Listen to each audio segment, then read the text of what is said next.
j'ai posé dans ce livre-là le concept de family office 2.0. Et je pense que c'est la chose la plus importante si on veut professionnaliser la famille, c'est à quoi ça sert un family office et pourquoi 2.0. Donc l'association française du family office, elle dit qu'un family office a deux missions. La première, c'est de préserver l'harmonie de la famille, ce que font peu les family office. Et la deuxième, c'est de protéger le patrimoine, ce que font globalement plutôt bien tous les family office. Donc déjà, c'est deux missions. Et le family office 2.0, il doit faire trois choses de plus. Il doit créer les conditions pour rendre le patrimoine interdépendant. Il doit aussi aider la famille à développer son orientation entrepreneuriale. Parce que la survie de la famille passera par ça. Ouais. Et la troisième chose, c'est qu'il doit mesurer le patrimoine, non plus sur le rendement et le risque, qui est notre façon de regarder le patrimoine financièrement depuis 30 ans, mais sur trois piliers que sont le rendement, le risque et l'impact. Si tu as ces trois piliers, alors tu es un family office 2.0. Bienvenue sur FinScale, l'émission qui vous plonge au cœur de la transformation de la finance. Solène Niederkorn et ses invités explorent chaque semaine les initiatives qui façonnent l'avenir de l'industrie. Bonne écoute à toutes et à tous. Bonjour à tous et bienvenue sur FinScale. J'ai la chance et l'honneur de recevoir Julien Lesque, qui est un des cofondateurs de Kimpa. J'avais reçu Kimpa il y a 2 ans, je crois, de mémoire sur FinScale. Donc, ravi de retourner dans le sujet de la gouvernance familiale, de la gestion des familles et notamment du dernier bouquin que Julien va nous présenter, qui parle de la gouvernance familiale et comment la réinventer. Mais avant toute chose, Julien, déjà bonjour. Bonjour Solène, merci de me recevoir aujourd'hui. Ravie de t'accueillir. J'aurais aimé, alors avant qu'on parle de ce bouquin et de tout ce que tu vas nous transmettre aujourd'hui sur la régénération intergénérationnelle, assez complexe, j'aimerais quand même que tu reviennes un peu sur ton passé et nous expliquer en quoi, notamment ton cheminement avec l'INSEAD et les travaux de recherche que tu as faits, t'ont amené là où tu es aujourd'hui. Ok. Écoute, moi j'ai une carrière un peu en 3 étapes. Une dizaine d'années dans un grand groupe international, Procter & Gamble, que tout le monde connaît, dans des fonctions sales et marketing. J'ai fini d'ailleurs à l'export. Ensuite, une dizaine d'années plutôt d'entrepreneur, puis de consultant. Donc, je crée une première société que j'ai vendue, puis ensuite j'étais plutôt conseil d'entreprise familiale pendant une dizaine d'années. Mais plus sur le cercle entreprise, donc j'intervenais plutôt sur la strat et sur des enjeux de négociation. Et puis, je me suis dit à un moment que j'allais devenir le consultant has-been qui répète toujours les mêmes conneries au bout de 10 ans. Et j'avais en fait très peur de me retrouver à la cinquantaine à être ce vieux consultant grisonnant qui radote. Et donc, j'ai téléchargé la plaquette de l'INSEAD d'à peu près 5 ans, 58. Chaque année, ça prenait 2 000 € de plus. Et puis, je suis parti faire effectivement ce master pendant 2 ans sur la dynamique émotionnelle des organisations. Et où j'ai écrit un travail clinique sur la dynamique émotionnelle des entreprises familiales avec un angle sur en quoi l'urgence environnementale pouvait affecter cette dynamique émotionnelle entre les familiaux des entreprises familiales. Ça m'a amené à diguer très fort sur les sujets de psychogénéalogie et puis j'ai apporté ma pierre à l'édifice en transformant l'entreprise en un membre de la famille et en intégrant cette entreprise dans le génogramme qui est en fait un arbre généalogique qui est complété des relations émotionnelles entre les personnes. Et en faisant ça, j'ai recroisé, j'ai pas recroisé parce que j'ai jamais perdu de vue Olivier, qui est mon associé, un de mes associés, qui réfléchissait avec Vincent à structurer un projet autour de la finance et notamment des enjeux climatiques et de l'investissement à impact.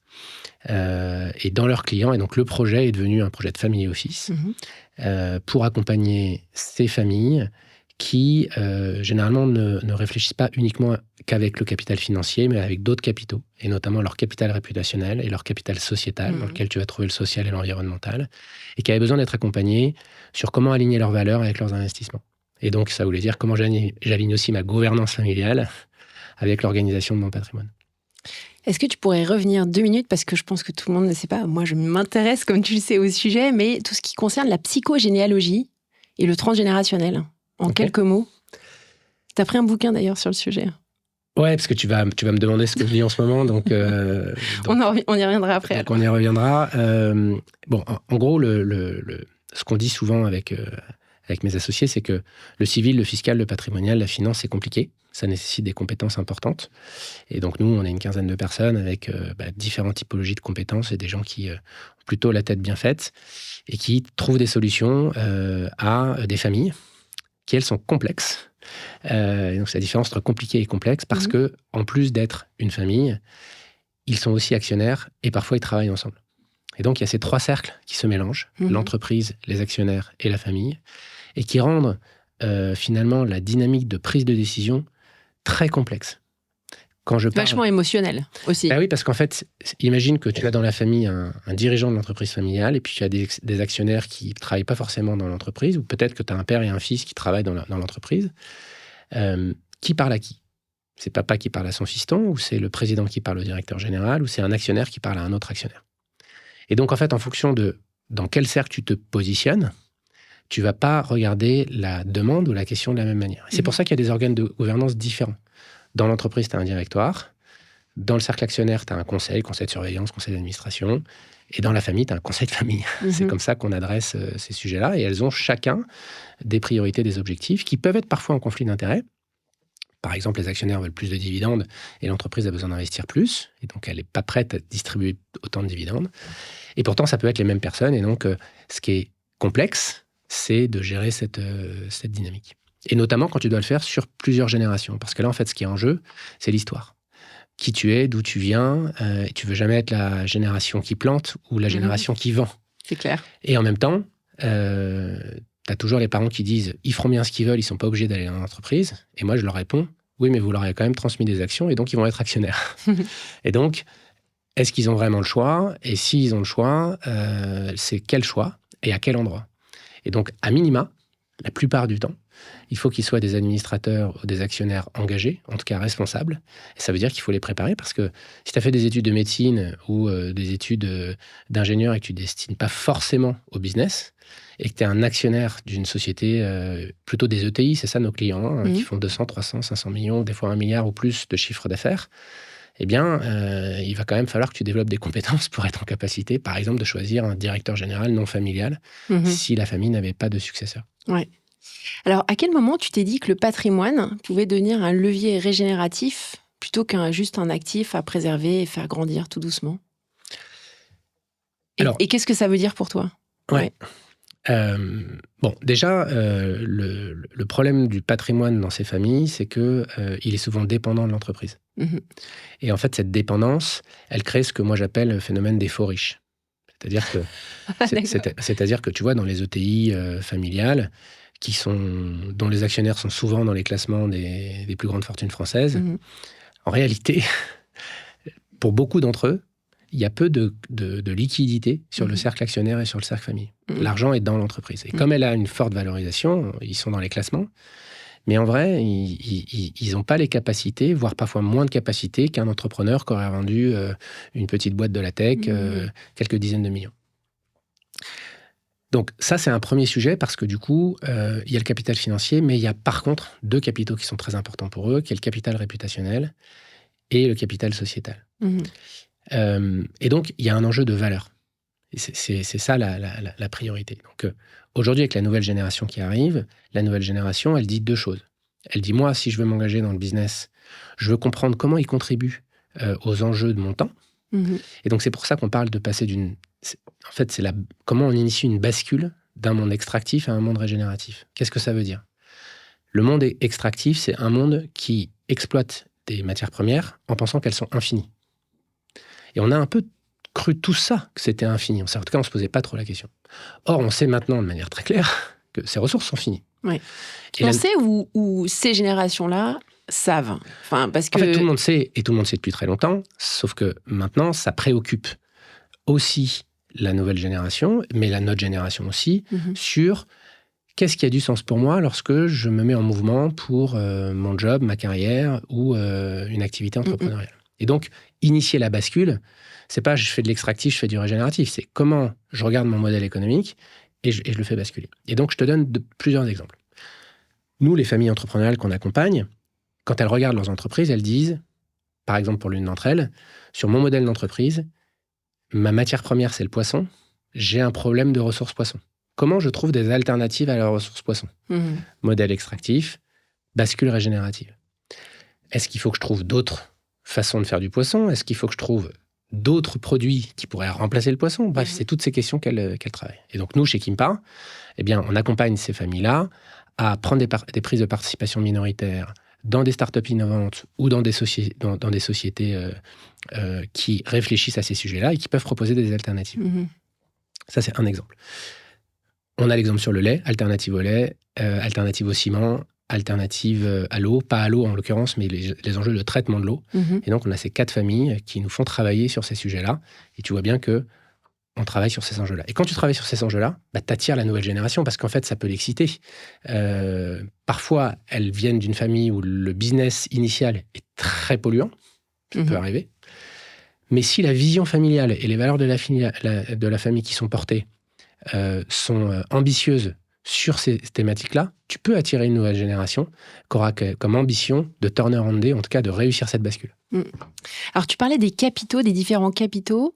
Est-ce que tu pourrais revenir sur chacun d'entre eux et voir quelle est la part que prennent les uns et les autres actuellement versus il y a 15, 20, 30 ans?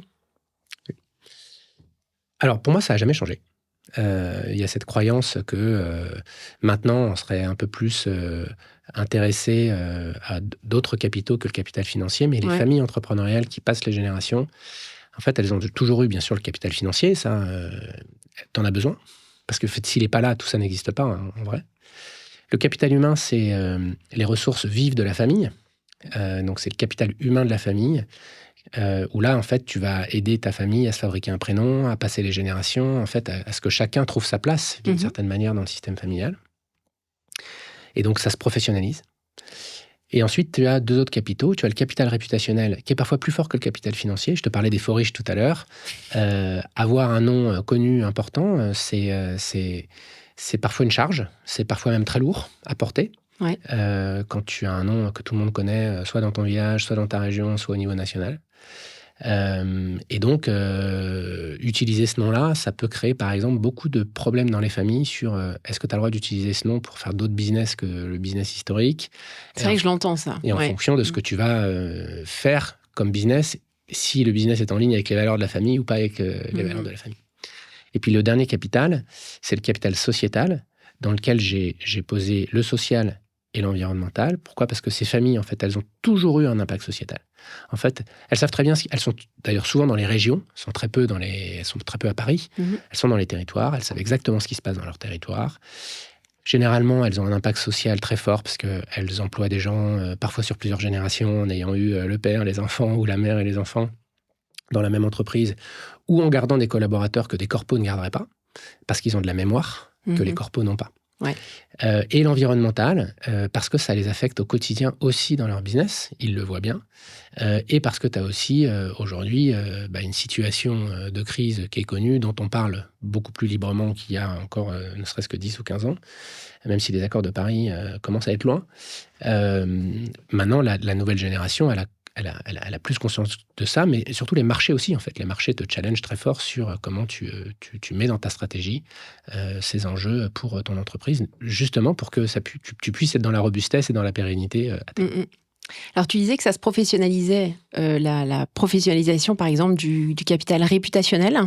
Est-ce que tu as des exemples que tu peux nous partager? Et est-ce que ça concerne uniquement ce volet-là ou sur les autres capitaux, hormis le capital financier, tu retrouves ce même sujet de professionnalisation? En fait, l'enjeu, c'est de professionnaliser la famille comme tu as professionnalisé l'entreprise. En fait, souvent, l'entreprise, si elle est encore là ou si elle a réussi, c'est que d'une certaine manière, elle a été professionnalisée. Avec les valeurs de la famille, alors parfois de manière un peu autocratique. Mais, souvent. Mais, non, pas toujours. Non. Mais en vérité, c'est qu'il y a eu de la performance. Okay. Et la difficulté sur les premières générations, c'est que les 3 cercles sont superposés. Et donc, en fait, tu ne vois pas la différence entre le cercle entreprise, le cercle actionnaire et le cercle famille, parce qu'en gros, tout ça se fait dans la cuisine. C'est papa ou maman avec ses enfants, et en gros, on passe d'un cercle à l'autre entre l'entrée et le plat. C'est trop ça en plus. Dès que tu arrives à la deuxième, troisième, quatrième génération, tu n'as pas tout le monde qui va dans l'entreprise familiale. Tu as donc des actionnaires qui ne travaillent pas dans l'entreprise. Tu as la dynamique des conjoints. Tu as tout un tas de choses qui se met en place. Potentiellement de la compétition entre les cousins pour prendre la tête de l'entreprise ou pour travailler dans l'entreprise. Il y a tout un tas de phénomènes qui arrivent à ce moment-là. Donc, là, tu as besoin de professionnaliser le cercle actionnaire et le cercle familial. Pourquoi ? Parce que tu as besoin que les actionnaires qui ne travaillent pas dans l'entreprise comprennent ce que ça veut dire d'être actionnaire. Et généralement, ça s'est délaissé. De la même manière que tu as besoin de préparer la famille, tu as besoin de te poser des questions. Donc, il y a un outil qui s'appelle la charte familiale, qui est un outil important parce qu'en fait, c'est un outil qui n'a pas de valeur juridique, mais qui a toutes les valeurs de la famille sur qu'est-ce qu'ils veulent faire ensemble. J'avais parlé de ça avec Romain Afflelou. Parce qu'on avait parlé du single family office et justement comment la famille s'était organisée, qui faisait quoi dans les frères, etc. C'était assez intéressant. Donc il faut travailler sur la charte familiale. Et généralement, l'idéal, c'est que la charte familiale, elle soit faite avant les pactes d'actionnaires. Ouais. Pourquoi ? Parce qu'elle va permettre de dire aux avocats, ça c'est notre philosophie, maintenant dites-nous ce qu'on peut écrire. Le pacte, c'est un document qui est fini, il a une durée de vie, et il permet de se dire qu'est-ce qui va se passer quand on n'est pas d'accord. Alors que la charte, c'est un document qui est infini, qui peut être évolutif à mesure qu'on a des challenges qui arrivent et qui n'a aucune valeur juridique. Tu vois ? Ouais. Donc, en gros, le pacte, c'est on se prépare à un conflit, alors que la charte, on se prépare à une aventure. Ouais. C'est un petit peu la différence. Oui, tout à fait. Quels sont les enjeux que tu vois dans les familles que tu accompagnes ? Quelles sont les choses qui reviennent de manière récurrente dans les postures d'une génération par rapport à l'autre, par exemple, ou dans les crispations qu'il peut y avoir ? Est-ce qu'il y a des patterns qui reviennent régulièrement ? Ou c'est propre à chaque famille ? Alors, moi, je dis toujours que je vais faire une double réponse à ta question. La première réponse, c'est quand j'arrive dans un système familial, qu'est-ce que je cherche ? Et je cherche 3 personnes. Je cherche le CEO de la famille, enfin, en tout cas de l'entreprise familiale. Oui. Celui-là, généralement, c'est facile, il est en haut de l'organigramme. Et c'est souvent la première personne qui m'appelle. Pas toujours, mais c'est souvent la première personne qui m'appelle, notamment quand elle est autocrate. Ensuite, je cherche la deuxième personne de la famille. C'est le deuxième CEO, mais c'est pas le... C'est-à-dire son bras droit ou celui qui est dans l'ombre ? Non, c'est le Chief Emotional Officer. Excellent. Et donc, ce Chief Emotional Officer, que je décris dans le livre, lui, en fait, ça peut être la personne qui m'appelle aussi en premier. Et c'est la personne qui connaît tous les secrets de la famille, qui sait naviguer entre les générations et entre les branches. C'est quelqu'un qui ne se met pas forcément en avant, c'est un peu le médiateur de la famille. Et donc, elle sait ce qui se passe. Et après, je cherche la troisième personne, qui est la personne compliquée de la famille. Attends, je te fais une petite parenthèse. Souvent, cette personne, Chief Emotional Officer, est-ce que c'est un rôle qu'elle sait elle-même Non, elle ne le sait pas. Elle ne le sait pas, c'est ça. Elle ne le sait pas. Et généralement, elle le subit, non ? C'est une loyauté inconsciente dans la famille. Elle le subit, c'est souvent un deuxième. Ouais. Et souvent, ça peut arriver qu'elle soit allée vivre très très loin de la famille. Parce qu'elle porte cette responsabilité de médiation dans la famille. Ouais. À un moment, c'est trop lourd, donc elle part très loin. D'accord. Moi, par exemple, je suis allé vivre à 12 000 km de chez moi, à La Réunion, mais j'en connais d'autres. Tu vois, il y a toujours une raison quand tu vas vivre loin de chez toi. Okay. Et ensuite, tu as la personne compliquée. La personne compliquée, généralement, on ne parle que d'elle. Et les gens... C'est le fauteur de troubles ? Alors, les gens t'appellent en t'expliquant qu'il faut absolument régler ce problème. Et ils aimeraient que tu te positionnes comme un sauveur de la famille. Ce qu'il ne faut surtout pas faire. Ça, c'est une erreur de posture. Et en fait, moi, ce qui m'intéresse sur cette personne, ce n'est pas de savoir qu'elle est compliquée, c'est de savoir ce qu'elle porte et que la famille n'a pas voulu porter. Une fois que j'ai compris ça, ça va être beaucoup plus facile. Et ça peut être quoi, par exemple ? Ça peut être, elle peut porter une responsabilité pour la famille, elle peut porter un secret de famille, elle peut porter pas mal de choses. Par exemple, ça peut arriver que la personne qui dirige et qui est la personne compliquée soit la même, et qu'elle devienne très autocrate dans la dynamique, mais que peut-être que, par ailleurs, personne n'a voulu s'occuper de cette entreprise familiale, ou personne n'a eu les résultats, et que du coup, elle porte toute la famille. Et en fait, en portant toute la famille, elle dit « j'en ai marre de porter toute la famille », mais en fait, j'ai pas le choix, parce qu'en fait, la famille n'étant pas professionnalisée, il y a un décalage qui se crée nécessairement sur les enjeux, la compréhension, les choix. Et par amour, elle s'en met encore plus sur le dos, mais les autres se sont rejetés parce qu'en fait, ils peuvent rien faire. Mais en fait, c'est un sujet de positionnement et de réalité de chacun, qui est une vraie réalité. Mais il faut que, du coup, les autres actionnaires comprennent qu'ils n'ont pas pris leur rôle. Et c'est pour ça que tu as besoin de professionnaliser la famille. Et souvent, quand tu n'as pas professionnalisé la famille, l'actionnaire, il ne sait pas quoi faire, surtout s'il n'est pas du business. Dans la famille, on ne sait pas trop quoi faire. Les conjoints, ils ne savent pas trop quoi faire. C'est-à-dire s'il n'est pas du business ? Parce que tu ne viens pas du business, tu n'as pas été formé. Toi, je dis une bêtise, tu es kiné. Oui. Mais tu as 30% d'une boîte qui vaut... Ah ok, d'accord, dans ce sens. Qui vaut 500 millions. Ouais, c'est ça. Et on te dit, il faut que tu sois un actionnaire engagé. ok, je veux bien. Comment je fais? Ouais. Je sais pas. Et Ouais. la plupart des gens qui ont une carrière dans le business, dans le corporate notamment, avec des fonctions de cadre plus ou moins importantes, savent pas ce que c'est un cercle actionnaire. En Ouais, vrai. ouais. Donc, ça demande quand même de la formation, de la compréhension, de l'accompagnement, comprendre ce que c'est un board, comprendre ce qu'on fait dans un board et ce qu'on fait dans une entreprise, c'était pas tout à fait la même chose. Donc, ça se prépare et ça prend Ouais. pas, ça prend du temps, notamment quand tu as une activité à côté, si tu veux. Ça, c'est la première réponse Ouais. que tu m'as formulée. Est-ce que tu as... Donc ça, c'est la réponse sur la partie de la complexité de la famille. Ouais. Sur la partie compliquée de la famille, le pattern qu'on retrouve très souvent, c'est la dépendance du patrimoine à l'entreprise familiale. En fait, quasi systématiquement, quand j'arrive dans une famille entrepreneuriale, le dirigeant familial est sous-payé et la famille actionnaire est pauvre. Quand je dis pauvre en relation à ce qu'elle détient. Oui, donc en cash, tu veux dire? En cash, en détention. En fait, souvent, ils ont plein d'immobilier, mais c'est de l'immobilier professionnel qui est illiquide, et en plus, avec des indivisions pas possibles. Tout le cash est dans l'entreprise. Et s'ils ont des holdings, les holdings n'ont pas beaucoup d'argent, et donc, du coup, ils ne sont pas du tout prêts à des accidents de la vie, à des changements de fiscalité. Et donc, c'est pour ça qu'on a aujourd'hui des résultats de taux de transmission en France qui font partie des plus faibles d'Europe sur les entreprises familiales par rapport à nos confrères européens et notamment allemands, italiens, espagnols et anglais. D'abord pour des questions de fiscalité, mais aussi parce que tu vois, les anglo-saxons professionnaliser la famille, ça fait longtemps qu'ils sont très en avance sur nous. Avoir un family office chez les anglo-saxons, c'est pas une question. La question, c'est quand. Nous, on est des grands romantiques en France, tu sais, parler d'argent, c'est pas super, c'est toujours un peu sale, etc. Ouais. Sauf qu'en fait, si tu as bien structuré un équilibre, et donc moi je dis qu'il faut que le patrimoine passe une situation de dépendance à une situation d'indépendance vis-à-vis de l'entreprise, puis à une situation d'interdépendance. Pourquoi ? Parce que sinon, l'entreprise, elle a une triple peine. La première peine, c'est qu'elle doit innover pour rester en vie. Ah, ça, c'est pas une peine, c'est bien. En tout cas, oui, mais il faut qu'elle ait les moyens de le faire. Donc, elle a une charge, donc une triple charge. C'est une charge. La deuxième charge qu'elle a, c'est qu'elle doit prendre en charge les enjeux de transmission, en fait liés à la fiscalité. Parce que si elle si elle prend pas sa part là-dessus, elle pourrait avoir un changement de cap table lié à l'impossibilité de transmettre l'entreprise ou être dans une situation de devoir la vendre. Ce qui crée de l'instabilité aussi. Bien sûr. Et la troisième, c'est qu'elle a la charge de protéger la famille, notamment en versant des dividendes qui sont parfois décidés de manière assez empirique. Au doigt mouillé. Oui, ou on a toujours fait comme ça. Des pourcentages ou des X cas, ce qui va créer plusieurs choses. D'abord, ça va créer une situation que moi j'appelle d'héritier passif. Donc, tu peux avoir des gens qui deviennent dépendants de ces dividendes et qui représentent une part assez importante de leurs revenus et qui, du coup, tant que le flux existe, sont pas embêtants, si je reste poli.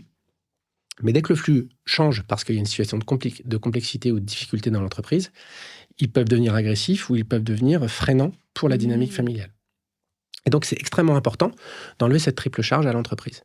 Pour l'enlever, il faut que le patrimoine trouve son indépendance pour pouvoir protéger la famille et gérer les enjeux de fiscalité. Et donc, l'entreprise, elle n'a qu'une seule chose à faire, c'est de développer son orientation entrepreneuriale. Parce que si elle développe son orientation entrepreneuriale, si elle investit sur les bons sujets, si elle prend des risques qui sont des risques d'entrepreneur et qu'elle a au fond d'elle-même dans ses valeurs, alors elle va pouvoir être plus agile que peut-être certains de ses confrères corporate et attaquer de nouveaux marchés, intégrer la nouvelle génération et repartir pour une vingtaine d'années avec la nouvelle génération à bord. Donc, complication et complexité, hein, c'est ça, la distinction que tu fais. Intéressant. Ouais. Mais surtout, voilà, le pattern, c'est si le patrimoine est dépendant de l'entreprise familiale, on est dans une situation qui est déséquilibrée. Il faut absolument que ce patrimoine il soit en interdépendance avec elle, c'est-à-dire qu'il soit aussi en capacité de venir réinvestir, soit pour soutenir des projets entrepreneuriaux de la famille. Je veux être entrepreneur, mais pas forcément aller dans l'entreprise familiale, mais j'ai une bonne idée. Donc ça, c'est le modèle Mullier qu'on connaît. Ils ont leur galaxie d'entreprises. Dès qu'il y a une bonne idée dans la famille, elle peut être financée par les capitaux de la famille. Sous conditions, tout ça, c'est travaillé dans les chartes familiales, etc. Donc il y a pas mal de familles qui s'organisent comme ça, justement pour créer ces conditions. Tu as des exemples de quelques familles, tu as cité la famille Mullier, d'autres familles comme celle-là, ou peut-être plus discrètes, mais où finalement tout ceci est bien orchestré? Alors, je ne peux pas te donner de nom de famille, parce que pour le coup, c'est un métier très discret. Ouais. Mais non, mais dans les récits connus, enfin Mais je peux te donner un exemple, par exemple, de ce qu'on a fait dans une famille récemment, qui est assez intéressant. La famille a décidé de créer un petit fonds à impact familial. Bon, jusque-là, rien de particulier. Ils mettent une partie de leurs dividendes dedans. Sauf qu'en fait, et ils vont investir dans des sociétés innovantes. Sauf qu'en fait, ils ont 3 actionnaires à ce fonds familial. Le premier actionnaire, c'est la holding familiale. Le deuxième actionnaire, c'est l'entreprise familiale. Et le troisième actionnaire, c'est la fondation familiale. La fondation a une part, mais elle a 10% des dividendes. Donc là, on vient de créer une ressource financière supplémentaire pour l'action philanthropique de la famille. Le deuxième actionnaire, qui est l'entreprise familiale, elle, souvent, ces ETI, elles ne sont pas suffisamment costauds comme des grands corporates, et donc elles n'ont pas d'équipe M&A en interne. Et leur comité de direction, qui est déjà sous l'eau à traiter les affaires courantes, est souvent incompétent pour traiter ces sujets de croissance externe ou d'investissement, de prise de participation minoritaire. Donc elle vient déléguer ça à ce fonds. Et la holding familiale, elle est contente de pouvoir prendre des participations minoritaires dans les sociétés innovantes parce qu'elle peut aussi envoyer la nouvelle génération au board de certaines de ces sociétés pour les préparer à devenir des administrateurs. Et tout ça en alignant la thèse d'investissement sur les valeurs de la famille et potentiellement sur les enjeux de l'entreprise. Et dès qu'il y a un truc qui est un peu stratégique pour l'entreprise, elle peut le réaspirer.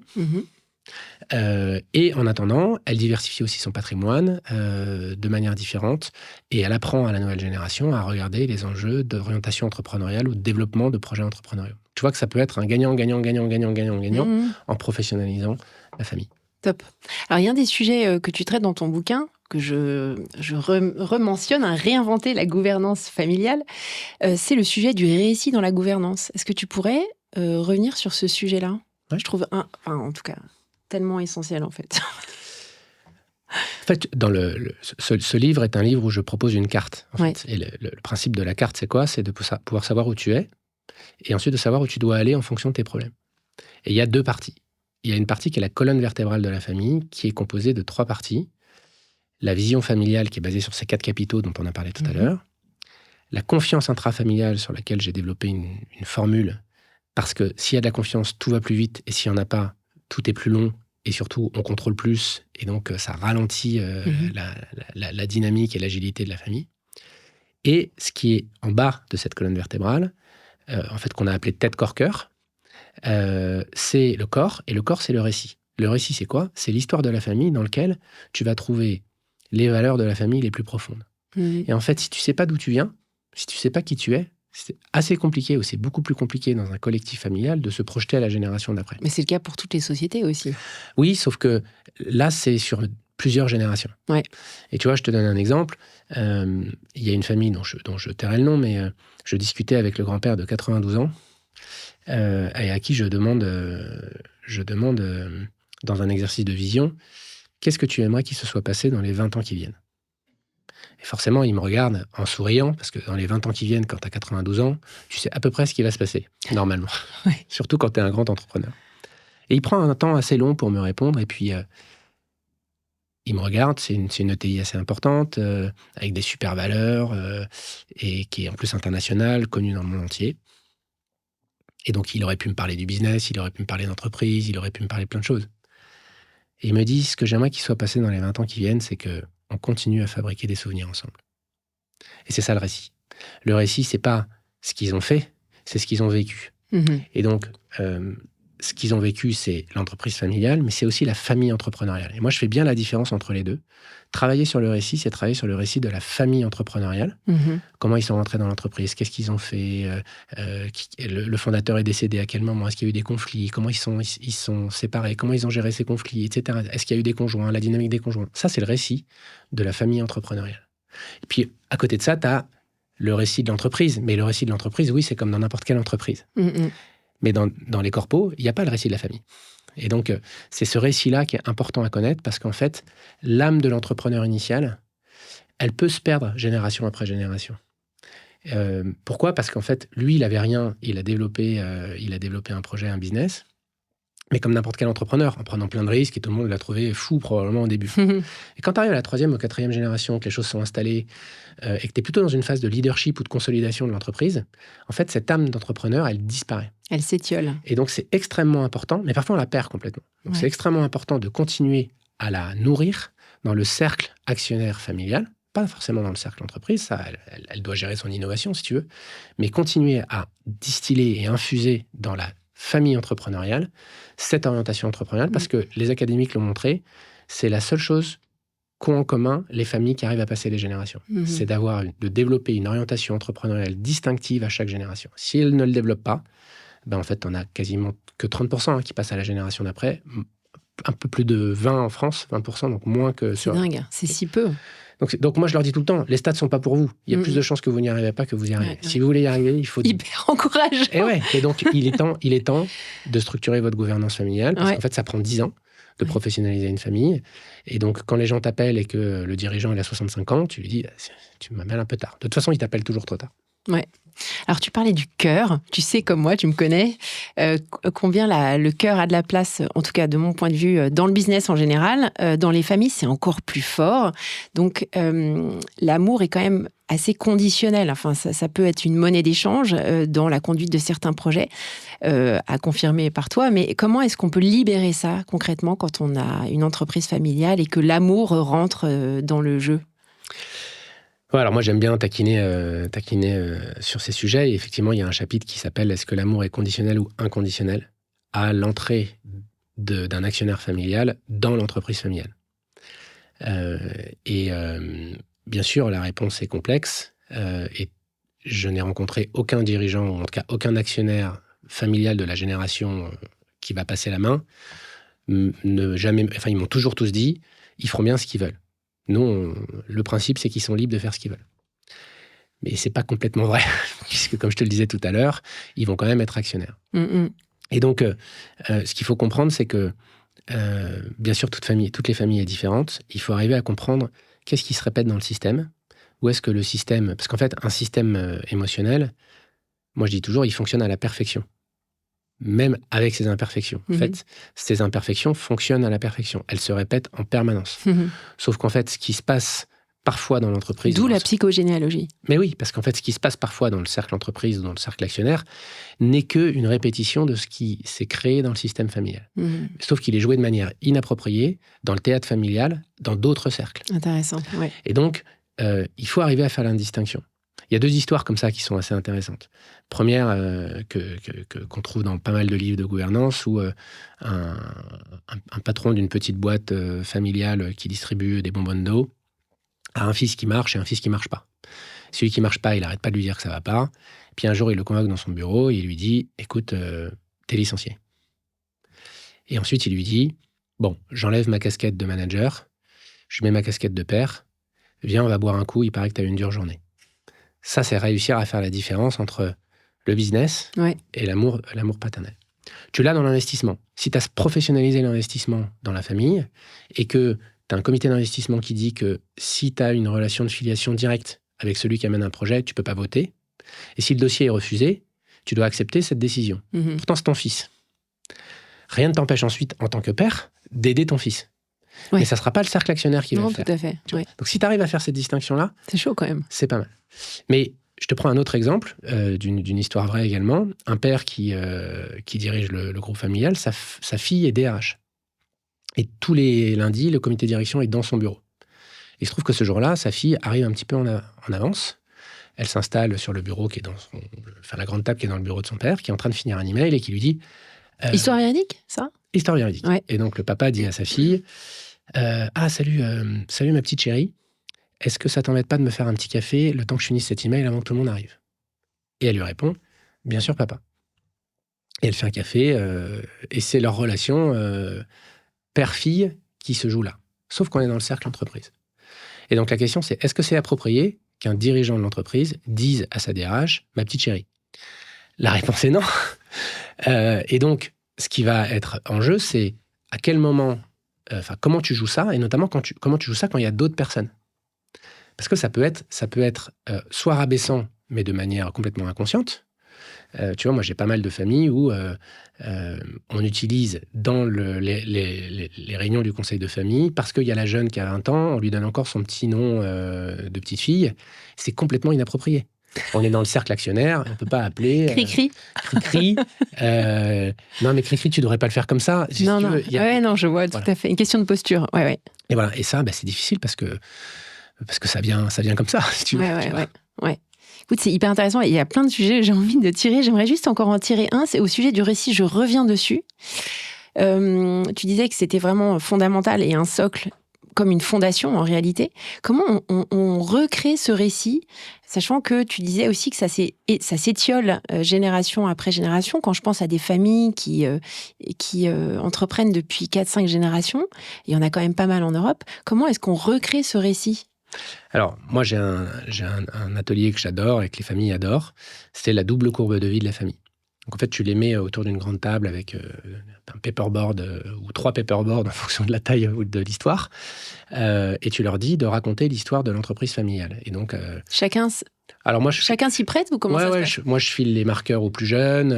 Il y a les anciens qui viennent avec des classeurs. En fait, chacun arrive avec son truc. Et en fait, ce qui est génial, c'est que d'abord, ils sont jamais d'accord sur l'histoire. Ouais, parce que chacun a son interprétation. Chacun a son interprétation. Mais non, si, je me rappelle, cette société, on l'a achetée en 1964, mais non, tu te trompes. Donc déjà, tu as la nouvelle génération qui écoute, et c'est super parce qu'en fait, ils sont pas d'accord. Donc ensuite, tu as les gens qui vont chercher, qui retrouvent les infos, etc. Et la double courbe de vie, pourquoi ? Parce qu'en fait, tu traces la progression de l'entreprise, généralement, c'est une courbe qui monte.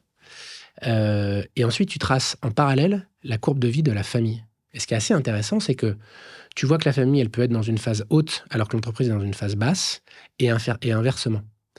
Phase de crise, et tu vois que la famille, elle est soudée, et elle prend des décisions, et elle décide de... Dans quel type de crise, par exemple ?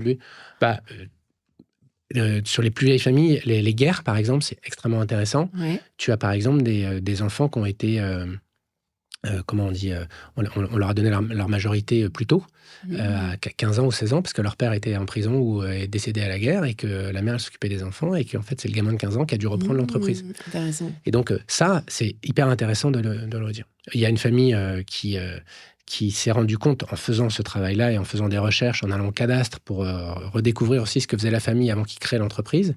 Ils se sont rendus compte qu'ils étaient déjà entrepreneurs et que pendant une période de crise très forte sur leur industrie, la famille avait racheté autour d'eux, à d'autres familles, leur entreprise, mais 3 fois le prix. Alors qu'on était en période de crise. 3 fois le prix, parce qu'en fait, on s'est rendu compte que c'était des copains et qu'ils l'ont racheté 3 fois le prix pour qu'ils puissent se relancer. D'accord. Et donc là, on a découvert quoi dans le récit ? Les valeurs de la famille. Les valeurs de générosité, les valeurs de soutien, les valeurs territoriales. Et des valeurs que tu retrouves de façon inconsciente dans les générations d'après ? Donc moi, ce que je fais, si tu veux, souvent quand on fait cet exercice, j'ai aussi un jeu de cartes des valeurs et je viens les poser petit à petit en leur demandant, mais donc là, c'est quelle valeur qui a été utilisée, etc. Top. Et le lendemain, comme ça, quand on travaille sur les valeurs, en fait, on a déjà tout. Ouais. Et en fait, quand tu fais ça, l'émotion est là parce qu'en fait, la fierté aussi de la famille et de la nouvelle génération, c'est là que se transmet le récit. Le récit, il va se transmettre à ce moment-là, dans un contexte qui est un lieu à eux, un endroit où ils se retrouvent, souvent dans un moment de convivialité. Et en fait, c'est jamais assez long. Et ils veulent le refaire. Parce que les enfants, c'est pas tous les jours qu'ils entendent leurs parents, leurs tontons, leurs cousins parler de l'histoire de la famille et de ce qui s'est passé en 1972 quand eux, ils ont acheté le premier magasin ou ils ont investi dans telle ou telle chose. C'est hyper chargé émotionnellement. Comment toi, hyper chargé. Tu gères ça personnellement, à titre personnel ? Posture de coach. Moi, je suis supervisé comme n'importe quel coach dans ces moments-là. Mais surtout, ce que tu gères aussi, c'est comme tu as fait les entretiens individuels avant avec toute la famille, quand tu arrives sur ce genre d'exercice, c'est pas un premier exercice. Ouais, déjà, sûr. Tu connais à peu près toute la dynamique. Donc moi, ce qui m'intéresse, c'est d'observer aussi comment la dynamique, le système se joue à ce moment-là, ce qui est assez intéressant. Et surtout, je vois aussi des poches d'informations qui sortent pas parce qu'elles sont difficiles à libérer. Parfois, il ne faut pas les libérer. Parfois, elles ont besoin d'un petit coup d'épaule pour pouvoir être libérées. Tu les forces pas, bien entendu, mais tu sens bien qu'à un moment, il y a beaucoup de gens attendent une information. Par exemple, j'ai une famille, il y a un des frères qui a perdu sa fille à 20 ans. Et donc, c'est quelque chose qui est... En plus, c'était sa première. C'est quelque chose qui est émotionnellement très fort. Et on est en train de parler de l'histoire de la famille, mais bien sûr, personne n'évoquait ce sujet-là. Mais tout le monde... On voyait à un moment que ça montait et que tout le monde disait, mais putain, on ne parle pas de... Je l'appelle Caroline, on ne parle pas de Caroline, elle ne s'appelle pas Caroline, mais c'était le truc, l'éléphant... Il fallait un moment que dans la ça pièce. sorte. Donc, j'ai une première personne qui vient me voir en me disant, on n'a pas parlé de Caroline, qu'est-ce que tu crois qu'on pourrait en parler ? Tu vois, personne ose. Et donc, petit à petit, tu vois bien que soit les choses se font naturellement, et en l'occurrence, là, ça a fini par se faire naturellement. J'allais gentiment aller discuter avec la personne concernée pour savoir comment il se sentait et s'il voulait en parler. Ouais. Et en fait, il avait déjà les larmes aux yeux et en fait, il avait besoin de l'exprimer. Et en fait, quand il l'a exprimé, en fait, on a eu un soulagement Ouais, j'imagine. qu'on a pu voir dans la dynamique. Et donc voilà, c'était un sujet qui potentiellement pouvait devenir tabou. Et tu as des tabous dans les familles. Ou des C'est là dogmes, que tu vois, ou des à mon dogmes. avis, tu dois avoir des secrets qui ressortent en faisant cet exercice-là. Genre, on vous a pas parlé Ouais. du petit frère qui a 18 ans maintenant. Ouais, tu as des secrets de famille. Ouais. Ils sortent pas forcément toujours là parce que c'est quand même un moment où il y a du monde. Ouais, Il peut y avoir des conjoints, donc ça dépend qui tu mets autour de la table. ouais, Non, les secrets, ils sortent très vite dans les entretiens individuels. ouais. Et tu retrouves des dynamiques du triangle de Chapman, tu Oui. sais, entre bourreau, donc le bourreau, attends, c'est Le bourreau, la victime et et le sauveur. voilà, le sauveur. Ouais. Ouais. Ça, tu retrouves systématiquement. Alors, ça, tu retrouves systématiquement. Et nous, consultants en gouvernance, on est souvent triangulés. Donc, on le sait, ça fait partie de notre... Ouais. notre Donc, c'est-à-dire que tu te formation. positionnes involontairement, Ah non, soit, enfin, c'est pas que tu te positionnes. c'est on que te positionne. Le système t'attrape et il vient soit te demander d'alimenter un conflit. Ouais. En fait, tu alimentes le conflit en passant beaucoup de temps à essayer d'être le sauveur, mais que tu ne seras jamais, en fait. Ouais. Donc, ça, c'est pour ça que tu as besoin d'être supervisé et c'est pour ça que tu as besoin de le faire. Pour le coup, le génogramme, il est très intéressant parce que comme ça, tu vois par qui tu es triangulé Intéressant. Ouais. et tu le vois dessus. Et moi, en fait, j'aime bien leur dire. En fait, quand je vois que je me fais trianguler, je leur dis là, vous êtes en train de me trianguler. Ils savent pas ce que c'est, bien entendu, donc je leur explique. Ouais. Et donc, je leur dis là, moi, je sors du triangle, donc je vais pas faire ça. L'autre Intéressant. jour, ça Ouais, est ouais. arrivé dans un entretien, la personne qui dit mais est-ce que tu pourrais expliquer à telle personne de la famille pourquoi on fait ça et je lui ai dit non, je vais pas le faire. Mais ça, alors, je fais une aparté totalement, mais le jour où moi j'ai pris conscience de ce triangle de Chapman, j'ai réanalysé plein de situations. Je me suis dit, mais c'est pas possible. Là, j'étais sauveur. Là, j'étais bourreau. Je trouve ça horrible, en fait, une fois que tu l'as en tête.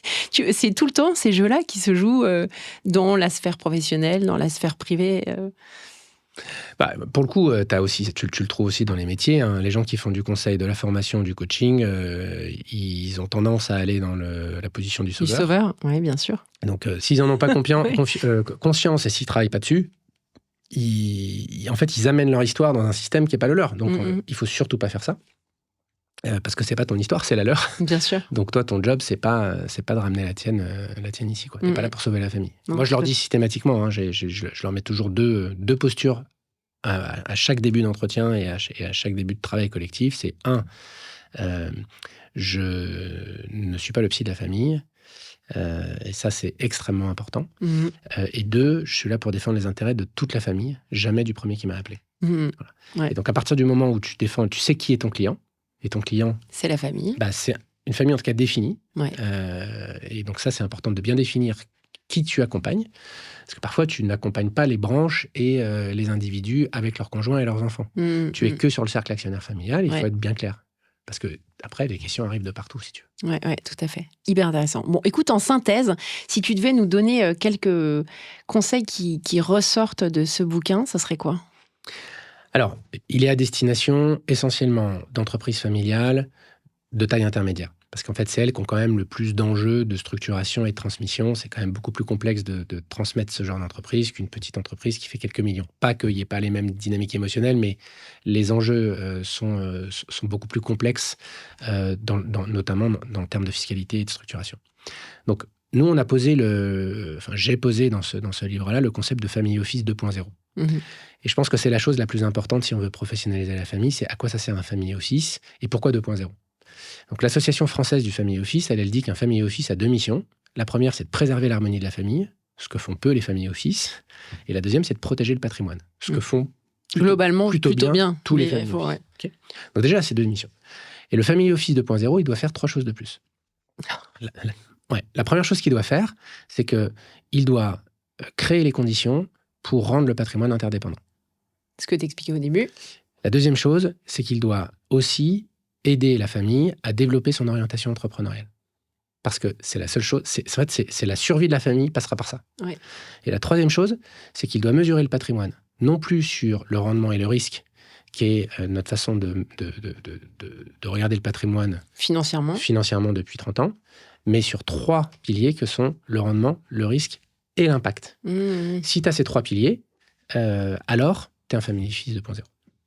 Top, écoute, c'est hyper inspirant. Bon, écoute, Julien, merci beaucoup. J'aimerais juste que tu nous recommandes ce bouquin que je vois sur la table.